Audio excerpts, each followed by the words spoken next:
All, this is Dr. Mobeen Sayed from Drbeen.com. Welcome to one more show. So the discussion today is for another vaccine study from Mount Sinai. It is a preprint as well, just like yesterday. The study is actually very promising. It is actually very good in terms of how the messenger RNA vaccines work. Although I'm going to show it to you that there are still folks who have been tweeting with that study to say, look, didn't I tell you that these are a bad thing, the messenger RNA vaccines? So what I'm seeing is that the folks, I think on the researchers' end, they also kind of put things in their titles that are clickbaity and that create an impression of something really wrong. And then in the paper, if you see, it is quite objective paper. And most of that is usually objective because researchers do not want to end up in one corner or the other. Unlike Sergei Saphir, which was also a researcher group that really deliberately, I believe, did the wrong thing. So anyways, this is a good study. This actually is a study that helps us understand how valuable messenger RNA vaccines are. So let's look at this study and then we'll see what are the issues that people are seeing. So I'm going to start.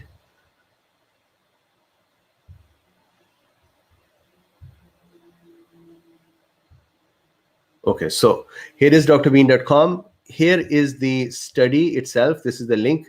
The study is the plasma blast response, plasma blast being the active B cells. Response to SARS-CoV-2 messenger RNA vaccination is dominated by non-neutralizing antibodies and target both the NTD and RBD. So here, when somebody reads this, that dominated by non-neutralizing antibodies, right over there, they're not going to look at the rest of the paper. They're just going to look at this part and start tweeting that, look, didn't I tell you that this is a bad thing? And if you see here, in the comments down here, I was looking at these, and this is an example. Once again, vaccination doesn't hold a candle to naturally acquired immunity. Some vaccines in the future might be, but right. So then here are more, and then this retweets occur, and the people just keep talking about it. That, oh man, there is a huge issue that is going on. This is not a good news for messenger RNA vaccines. Non-neutralizing antibodies are those which cause vaccine-enhanced disease. So again, these are not the most accurate things that people are saying, but they're saying, and the result is that there is an outcome for a study, which when we'll go over it, you'll see that it is actually a pretty good study. But they use this non-neutralizing antibodies here, and I think that they wanted to provoke this reaction, and they got that reaction. So this is the study. Then there is one more study. So these are all the links that are present in the reference if you wanted to kind of round out the discussion in your own mind. In neutralizing, human antibody binds to the N-terminal domain of the spike protein. So we're going to talk about that. Then what is original antigenic sin? I have done a discussion about it. I just put that over here for a reference. Then the doctrine of original antigenic sin, separating good from evil. And once again, the original antigenic sin is an interesting theoretical mechanism that has been observed. And I'm saying observed. The mechanism is actually not proven, but mechanism is hypothesized based on observations to say, hey, if after this vaccine happens or this infection happens, we think that the next response is going to be less. And if that is less, we're going to call it original antigenic sin. And we think this is the mechanism. This is how this postulation is done. It has been going on since 1960. I wanted to put that over here, and you would see in the references there are going to be links which are going to say original antigenic sin is really a bad thing, and then there are going to be links that say original antigenic sin is really a good thing. So we can find studies for everything, I guess. And then this is the NIH here saying novel vaccine concept based on Backboost. Backboost is another concept that we will use in this paper here. Immune imprint is another that we'll use. Interestingly, this this behavior over here that they have discussed, they could call it immune imprint. And they do call it immune imprint as well, which is another term for the original antigenic sin. But they decided to call original antigenic sin as well. And I think, once again, this was a thought out way of writing it so that they can attract attention for you to say, okay, I'm going to go and look into it. Then this is what is a Backboost itself. I have a link for that as well. And then there is going to be a concept here in this paper that they'll talk about the Backboost for the human coronaviruses. So I added this link as well, which discusses various human coronaviruses that have been observed over the time. So with this, I'm going to actually try to close majority of those links so that they do not chew up my computer's processor. And then let's just talk. Starting with the art. So this is a tree, which I made the title of this painting. This is actually a digital oil, and the title is Alone. So I wanted to show you my artwork as well. And then this is the Discord server. It is humming. So thanks to Sassy Bean and Papa Bean and Sunshine Bean and Bonk Bonk and many, many others. So now let's start our discussion. Let me show you the study itself as well. This is the study PDF. And of course, I've downloaded this PDF and I've gone over the whole paper and highlighted the things that are important. What I've done is that as I drew this study, I have put the page numbers of the important concepts so that if you were going to go and follow those on this paper, you can see the page numbers. So let's start. Basically, I'm going to start with the conclusion, and then I'm going to come back to the actual study's observations. So in conclusion, what they're saying is the following.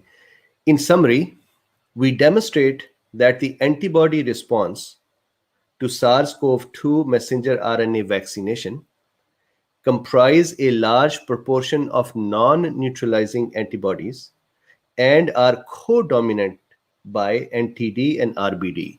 So receptor binding domain, we have talked about it many times. The N-terminal domain, we have not talked about it. And the authors here are trying to sensitize us all to say it's not only the receptor binding domain that is important to neutralize. The N-terminal domain, if that is neutralized, if that is attacked, the virus's efficacy of binding and causing infection is equally reduced. So it is important to keep an eye on NTD. That is one message they're giving. And I think another corollary of that is that vaccines should attack the NTD as well, not only RBD. So that is what they talk about, and we'll talk more about that. The NTD portion, the N-terminal domain portion of the spike, and I'll discuss what that means, of the spike represents thus an important vaccine target. So they're saying if you are going to make a vaccine, please make sure that you're not making a vaccine against only an RBD, but consider making a vaccine against NTD. Since all viral variants of concern are heavily mutated in this region, so where they are located, these observations warrant further attention to optimize SARS-CoV-2 vaccines. So they're saying that in addition to attacking the RBD, try to optimize them towards NTD and try to optimize them with the discussion here. Finally, broadly cross-reactive monoclonal antibodies to beta coronavirus spike proteins are induced after vaccination. So this is a very important sentence. This sentence is actually more important than anything else in this whole paper. What are they saying here is broadly cross-reactive monoclonal antibodies, and I'll explain it, to beta coronaviruses. So they are also talking about a super vaccine. They're saying that the effect that we are seeing of the Pfizer vaccine, messenger RNA vaccines, are so good that we can use the lessons from there and create vaccines against all the coronaviruses. Now think about it. Here is the authors saying vaccine is good. We should use these lessons to make vaccines for the whole species of the coronavirus. And you looked at the tweets where people just looked at the title and said, oh man, the sky has fallen. Finally, broad cross-reactive monoclonal antibodies to beta coronavirus spike protein are induced after vaccination and suggest a potential development path for a pan beta coronavirus vaccines. Pan meaning across all the species of beta coronavirus, or as we discussed a few days ago, super vaccine. And I actually like their point of view here. They are saying don't just attack the receptor binding domain, attack the NTD as well, the N-terminal domain. And they're saying we observed vaccine produced antibodies that helped the immune system attack human coronaviruses as well. And they are saying that means these messenger RNA type vaccines can be used to make pan beta coronavirus vaccines. Do you see the contrast in the messaging? What they have written versus what is talked about? So now let's go over what they are talking. I'm going to go over the drawings. So here. And I hope today's the network is better than yesterday. Skyfrog says, this video will be taken down for sure. A super vaccine would destroy big pharma stock. Absolutely. So let's see. Starting from here. Summary. So now you are actually aware of most of the things. First thing that they said was messenger RNA vaccines produce binding and neutralizing antibodies. So here they put that word non-neutralizing antibodies, which are actually binding. So you can see that they deliberately didn't say produced binding antibodies. They deliberately said non-neutralizing because they knew that that would catch your attention. That would catch the attention of anti-vaccine folks. That would catch the attention of media. They would hype it up. So there is a part played by the authors as well. It's not that they were not clickbaity. They were. So inside the paper, they say, well, we have binding and neutralizing antibodies. That's actually a better way to say it. Now, what we're saying is binding to neutralizing antibody ratio. So first point, please, let's look at this. Here is a person, and I just made up these numbers here. I'm trying to prove their point or explain their point. They said, compared to those people who were infected with the original natural infection, compared to them, the vaccine generated antibodies. If you look at their ratios of binding versus neutralizing antibodies, if I had the natural infection, I have more neutralizing antibodies, less binding antibodies. The ratio is different compared to vaccine-induced antibodies, where binding antibodies are more in ratio to neutralizing antibodies. This is what became the basis for people to start saying we are in a bad state. But here is the thing. Think about it for a second. Original infection brings in the whole virus. So naturally, our immune system is going to respond to it. And as immune system start making antibody, it is not necessary that it would always just create a lot of neutralizing and a lot of binding antibodies. There's going to be a ratio.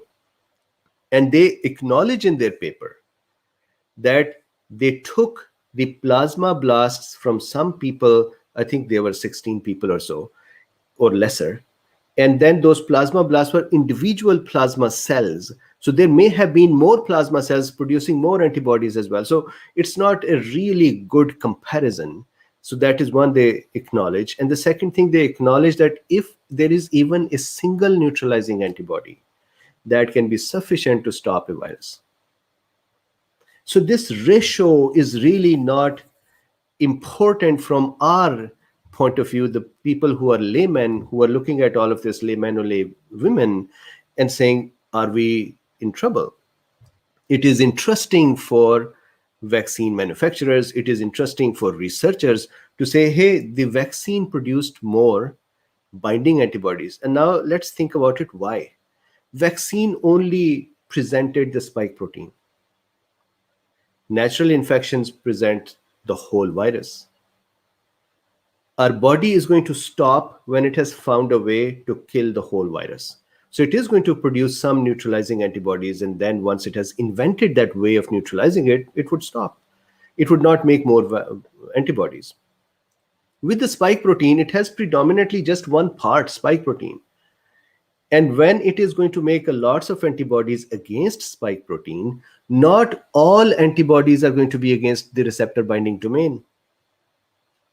Body is going to make many other antibodies as well to the rest of the part of the spike protein.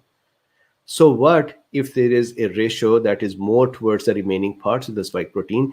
Important thing is that the body was able to make neutralizing antibodies. This is a similar concept I discussed yesterday as well. And interestingly, that even after I discussed it, in the comments, people still said, this is all BS, we are in trouble. It's a similar mechanism here, and the mechanism is we have the neutralizing antibodies. Ratio does not matter. And I know that some immunologists would come in and say, you know what, the ratio matters because we have original antigenic sin. Here, they actually agreed, and I would show you the page number, where they said that, hey, binding antibodies are good as well. And I have been saying it for a year, that binding antibodies actually have a function. They activate the complement system, they coat the antigen, they make them, the antigens or viruses and bacteria, they make them palatable for macrophages to phagocytose them or pinocytose them. They activate complement system that is going to sit on the surfaces of the viruses like enveloped viruses and help kill them. Binding antibodies are not useless antibodies. They are actually very important immune activating systems.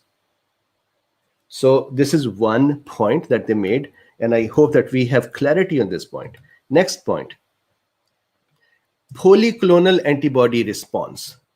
So when we have a spike protein, against the spike protein, of course, what we are going to do, so let's say this is a spike protein, right? So this is the spike protein, this is RBD, this is fusion protein. We are going to make many antibodies that are going to attach to various parts of the spike protein, correct? We know this. An epitope or an area, a pattern on the spike protein against which will make an antibody is usually 7 to 12 amino acids long. And the whole spike protein is thousands of amino acids long. So you can see how many antibodies will be produced. And there are going to be just some binding antibodies and then some neutralizing antibodies, because we think neutralizing antibodies are those that go against the RBD or NTD. We'll talk about that. So here we have the antibodies being produced. So what they're saying is polyclonal antibodies. That means antibodies that are against many parts of the spike protein. Polyclonal antibodies produced after the vaccine are either comparable to the polyclonal antibodies after an infection or exceed the robustness of the antibodies after the infection. So you can ask me this question that, hey, why would they see from a vaccine more robust response compared to after an infection? And the answer is very, very simple. In an actual infection, our body is going to take care of the virus as it seems fit. For example, let's say you have 10 people standing next to each other. They are all infected by SARS-CoV-2, similar viral load. Somebody's immune response would be faster, and they would end up with a lower level of antibodies, but still clearing the virus. Some people would end up with lots of antibodies and lots of cytokines and still not clear it. And some people would die with that. So the response in the natural infection is really determined by virus trying to increase in number and our immune system trying to clear it out. So wherever our immune system wins, that is where we stop. And so various people are going to have various levels. In case of a vaccine, we are going to give a dose that is predetermined. And that dose is the dose. So everybody is going to respond to that dose in some manner, which is different from slowly increasing the dose with the virus and then stopping where the immune system takes over. So that means it is possible that with the vaccine, we can create a more quantity of the antibody. But once again, I have heard so many doctors saying this, and some nowadays famous YouTube doctors saying that vaccine would produce more immune antibodies, which are better than actual infection. And we all know that that is not correct. This is correct, that exposing yourself to a natural infection creates a risk of death, creates a risk of long hauling, creates a risk of a lot of misery. So that uncontrolled adventure is something which is risky. And here we have a controlled outcome. So they are saying that with the vaccine, we are seeing a robust response, which is either comparable or even exceeded the amount of antibodies produced by the actual infection. Okay, continuing, which is a good thing, not bad. Next, Backboost to human coronaviruses. Page 8. Sorry, page 8. So let's go to page 8 for a second.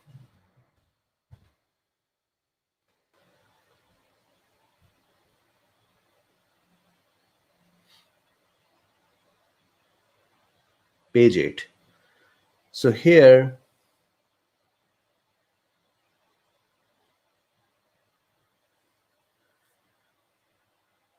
I think this is the part. Vaccinated individuals, so messenger RNA vaccination, vaccinated individuals mounted a response to spike proteins from OC43, which is a human coronavirus found in 1963 or so, and Hong Kong U1, which is another coronavirus that was observed in Hong Kong in, I believe, 2004. So they said that people who got vaccination against SARS-CoV-2 spike protein through the messenger RNA vaccine, they were able to create a response, or their cells in the in vitro study. This is not happening inside the actual people. They took the blood from there, they took the cells from there, and they are doing those experiments on the cells. They saw that their cells were able to mount a response to human coronaviruses of OC43 and HKU1. This is called a backboost. For example, it is now known that flu vaccines, even if somebody did not have previous year's vaccines, if they get today the vaccine to a future flu virus, it can actually give them protection to the previous flu strains as well to some extent. This is called backboost. This is actually in reverse of the antigenic sin, where first exposure might cause the immune system to lock into that kind of infectivity. And again, that is theoretical. We should do a discussion instead of just a cursory point here. But here the back boost actually means that working with this vaccine, the antibodies that were produced were able to partially take care of some of the human coronaviruses as well. Authors used this point to say, maybe this is an interesting learning, and we can make pan-beta coronavirus vaccines. We can make vaccines, super vaccines in this manner. So if I continue here. So to OC43 and HKU1, but not to alpha coronaviruses, which are 229E and NL63. This phenomena resembles the immune imprinting. So see, they're using the word imprinting here. Imprinting simply means training of the immune system. Just like yesterday we talked about the reprogramming. So did you see that the authors use words that would catch our attention? So they use the word reprogramming, which is fine. It's a word in immunology. These guys use the word non-neutralizing instead of saying binding. And again, that is a word, but it is more clickbaity. So here they're saying imprinting, which is a correct word. Imprinting described in influenza virus immunology and has already been shown for the natural infections with SARS-CoV-2, where a back boost to beta coronavirus was also found. What does that mean? If I get the natural infection with SARS-CoV-2 or a vaccine, my immune system learns to produce antibodies against it. And if I end up with OC43 or HKU1 seasonal human coronaviruses for cold, I may actually be able to respond to them as well in a robust way, and that protects me. And so they continue with this one, and they say, however, the cross-reactive epitopes of monoclonal antibodies, so monoclonal, because they took some cells from people, each one beta cell, B cell, only produces one kind of antibody. That's why they're calling it monoclonal. However, the cross-reactive epitopes of monoclonal antibodies that do bind to SARS-CoV-2, HKU1, and OC43 spikes could provide the basis for future pan-beta coronavirus vaccines. So tell me this, are they actually bad-mouthing the vaccine? Are they saying that, hey, the sky has fallen? No, they're actually talking about good learnings from the vaccines. Okay, so back here. So here, page number 8, we just looked at it. Why are these two viruses crying, OC43 and HKU1? Because the vaccine-induced antibody is able to attack these guys as well. Good, so we just talked about it. Then next cool thing that they found is on page number 3, and they are saying the N-terminal domain attacking antibodies were found as well. So let's talk about that for a second. In proteins, which we say peptides in medical terms, peptides are made up of amino acids. Imagine one amino acid being one letter of alphabet, and we string together multiple letters to make words and sentences. And imagine every word and sentence is a long rope of proteins. Then we pick them up and we fold them into 3 dimensions, and that becomes a protein that make us. In the peptides, in these amino acids, normally there is one end that has nitrogen on it. And there are then carbon atoms. And then with the carbon atoms, there are hydrogens attached, but with some carbon, there is a side chain attached. And this is what is called an amino acid, a brick for our body's structures, smallest unit. In this unit, there is a nitrogen end. That end is called N-terminal. Every protein that we have has to have an N-terminal and usually has a C-terminal. The C-terminal is the end of the rope, and the N-terminal is the beginning of the rope. So we take a long rope and then we mush it up, and that becomes a protein. They are talking about this N-terminal of the spike protein. So what does that mean? Imagine this long rope of amino acids, or we call them kilo bases. We've been talking about the amino acid bases, thousands of amino acids. So here is nitrogen, here is carbon, and this is the long rope. Thousands of amino acids are strung together to make this rope. Then we mush up this rope, and we end up creating a 3-dimensional structure that looks something like this. Correct? And we know that in this structure, we have an S1 unit, and we have an S2 unit, and we have a receptor binding domain here, and we have a fusion protein here, and we have proteolytic sites, and we have many more things in this little tiny spike protein. This spike protein, near the receptor binding domain, this N-terminal, when it is folded, it ends up somewhere over here. So when we mush it up, it's the N-nitrogen part appears somewhere over here. They are saying that in their research, they found that if there are antibodies against the N-terminal, then even then there is very good neutralization of the virus. That's beautiful. It's not really an RBD.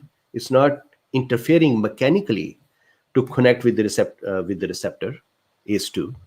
But still, if we attack the N-terminal, they saw that that is pretty disabling for the virus as well. So they're saying that don't just focus on RBD, or as we saw, the super vaccine focused on fusion protein. They said, please look at the N-terminal domain as well. There is a lot of potential there too, to make vaccines that deliberately target that part. So that is like Achilles' heel of the virus. So that's the discussion they're doing here. So they said on the page number 3 that they found that the N-terminal is very good as well. So let's go and check the page number 3.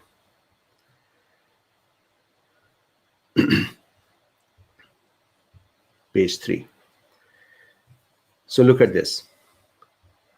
They are talking about this from all the way down here. I'm not going to read the whole thing, just some parts. The receptor binding domain, RBD, of the SARS-CoV-2 spike is an important target for serological and B cell studies. So they're saying that other researchers only just keep looking at B cell from a patient or vaccinated person and looking at the antibodies produced against the receptor binding domain. And based on that, they come back with the research studies and say, we found neutralizing antibodies or not. They said, these researchers, they said we wanted to actually see against antibodies against the NTD as well, or more antibodies to spike protein, not just the RBD. We wanted to see pan spike protein effect of the antibodies. And in that, what they found was, look at this. In fact, the NTD is heavily mutated in 3 most common variants. And then they continue on and they say, first, we document that RBD and NTD co-dominate as B cell targets. So they're saying that we forgot that our B cells are so intelligent that they're not only targeting the RBD, they're targeting NTD as well. And in case of original infection or natural infection, or in case of vaccine, they are being produced, these antibodies. Targets on the viral spike protein, highlighting the importance of the NTD. And then look at this. Finally, data from plasmablast, active B cells, suggest that at least some of the vaccine-induced response is biased by pre-existing immunity to human coronaviruses. And then they are also saying that if we have human coronaviruses, we actually may have a biasing of the response in these people. Now, if you Google about this, you will find 2 kinds of studies. So one who would say that we have original antigenic sin, and if somebody has infection with the original coronavirus, they would have a severer SARS-CoV-2. And then there would be another set of studies that would say, if somebody had original infection with the human coronavirus, they would have a milder SARS-CoV-2. So we'll have to kind of disentangle those studies to see which one is saying what and what are they observing. But it is possible that some people are observing one part and another set of people are observing another. Here, these authors observed that as well. And they said, we see a good response. Okay, so that's good. Now let's continue.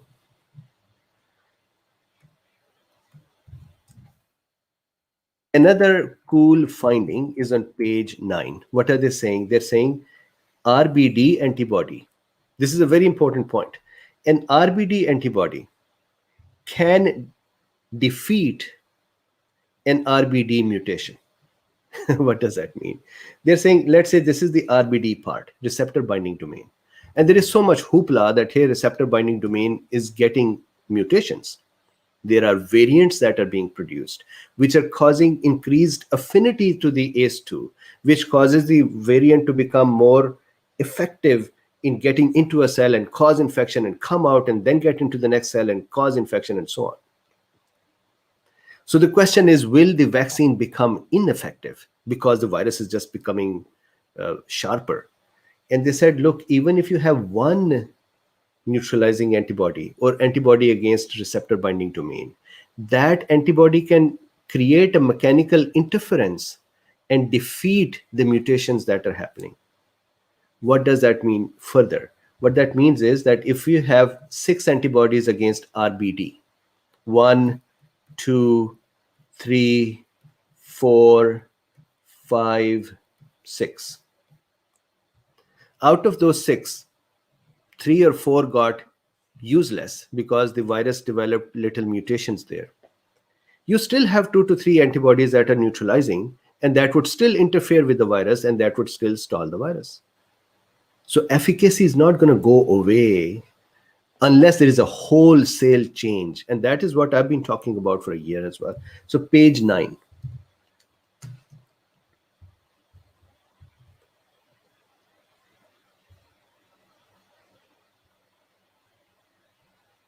Page 9. Check this out.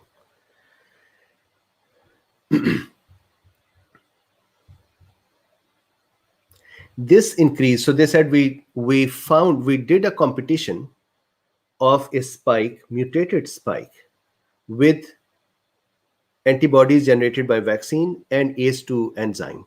They put them both and saw where would the spike like to bind. This is called competitive affinity, that two things are competing to get attention of the spike, antibody and ACE2. And where would spike go? So they said, we found out that E484K mutation reduces the affinity to the ACE2 enzyme, and that way antibodies are able to neutralize these viruses easily.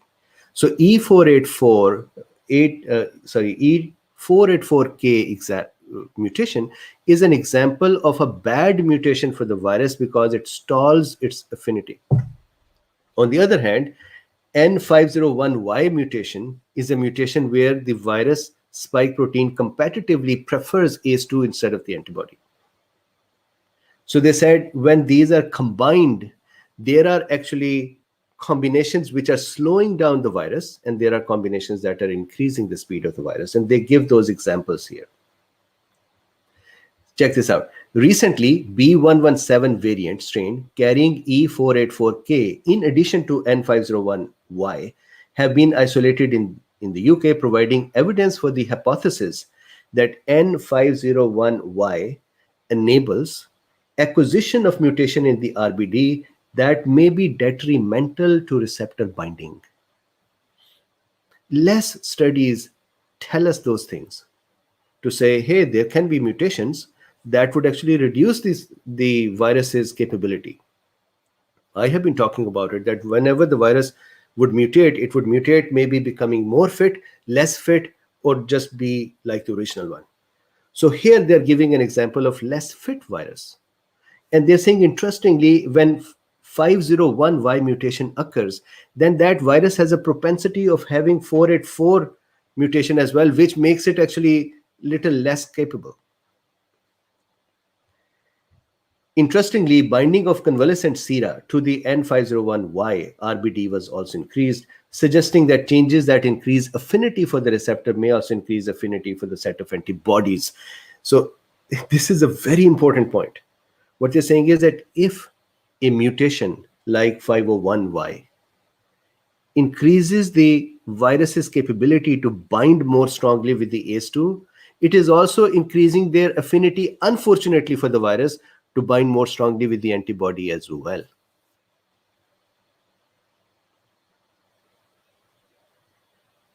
Think about the tweets we saw before, and think about what is in the paper. We also noted that the two neutralizing antibodies against the RBD showed some reduced binding to mutated RBD carrying E484K mutation, while having similar or even increased neutralizing potency against other variants. The reduced affinity of the E484K variant RBD for human ACE2 could render the virus more susceptible to RBD binding antibodies. So they are discussing that these antibodies actually get a leg up with some mutations. Okay, so I'm going to go back.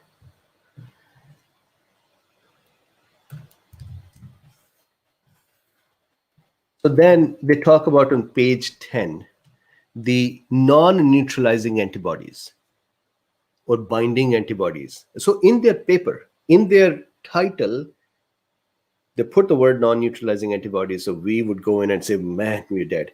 In the paper, they explain it that non-neutralizing antibodies or binding antibodies are good as well. So I made this little cartoon here that this is the depressed binding antibody sitting there with the psychiatrist and saying, hey, I'm down today. I activate complement, nobody listens to me. I help with the phagocytosis, nobody cares. I help with so much more. And there are, yes, many more things. And he's saying, nobody cares. They just keep cursing at me. So let's see. On page number 10, what are the authors saying? Look, binding non-neutralizing antibodies have also been shown to have a protective effect in many viral infections. So let me explain why many viral and not all viral. For a binding antibody to be useful, there has to be a cell or a bacteria or a virus that has a envelope on which, when the binding antibody sits and activates the complement system, then there is something to make a hole in. There is something to puncture, because when the binding antibodies, they sit down on a tissue cell or a pathogen or a fungus or a virus, if the virus is not just a pure RNA, for example, SARS-CoV-2 is not pure RNA, it has an envelope on it. We can poke hole in that envelope and puncture this virus and kill it. And binding antibodies would do that. How would they do that? They would activate the complement.